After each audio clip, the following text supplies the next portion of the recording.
ఈరోజు మనం ముఖ్యంగా ఇండియన్ ఎకానమీకి సంబంధించి వాణిజ్య బ్యాంకులకు సంబంధించి మనం ఒక ముఖ్యమైన అంశాన్ని తెలుసుకునే ప్రయత్నం చేద్దాం. భారతదేశంలో స్వాతంత్రానంతరం 1955 జూలై 1వ తేదీన మరి బ్రిటిష్ ప్రభుత్వ కాలంలో స్థాపించబడినటువంటి ఇంపీరియల్ బ్యాంక్ ఆఫ్ ఇండియాను గోరువాల కమిటీ సూచన మేరకు మరి ఎస్బిఐ స్టేట్ బ్యాంక్ ఆఫ్ ఇండియాగా మార్చి జాతీయం చేయడం జరిగింది. గుర్తుంచుకోండి, భారతదేశంలో బ్రిటిష్ వారి కాలంలో స్థాపించబడినటువంటి ఇంపీరియల్ బ్యాంక్ ఆఫ్ ఇండియాను ఎస్బిఐ బ్యాంకుగా మార్చుతూ జాతీయం చేయడం జరిగింది. అందుకే భారతదేశంలో ప్రభుత్వ రంగంలో జాతీయం చేయబడినటువంటి తొలి బ్యాంకు ఏదైనా ఉందా సార్ అని అంటే అది State Bank of India 1955 July 1 Gorwala committee సూచన మేరకు ఏర్పాటు చేయడం జరిగింది. ఎస్బిఐ తనకు అనుబంధంగా 1959లో 8 అనుబంధ బ్యాంకులను ఏర్పాటు చేసుకుంది.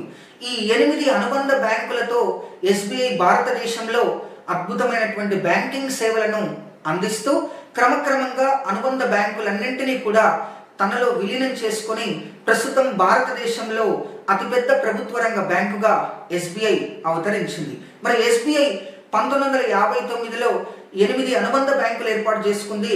ఆ 8 అనుబంధ బ్యాంకుల్లో మొదటిది స్టేట్ బ్యాంక్ ఆఫ్ హైదరాబాద్, రెండవది స్టేట్ బ్యాంక్ ఆఫ్ జైపూర్, మూడవది స్టేట్ బ్యాంక్ ఆఫ్ బికనీర్, నాలుగవది స్టేట్ బ్యాంక్ ఆఫ్ మైసూర్, ఐదవది స్టేట్ బ్యాంక్ ఆఫ్ ట్రావెన్కూర్, ఆరవది స్టేట్ బ్యాంక్ ఆఫ్ పాటియాలా, ఏడవది స్టేట్ బ్యాంక్ ఆఫ్ ఇండోర్, ఎనిమిదవది స్టేట్ బ్యాంక్ ఆఫ్ సౌరాష్ట్ర. 8 అనుబంధ బ్యాంకులలో అతిపెద్ద bank State Bank of Hyderabad, 8 అనుబంధ బ్యాంకులలో అతి చిన్న bank State Bank of Saurashtra.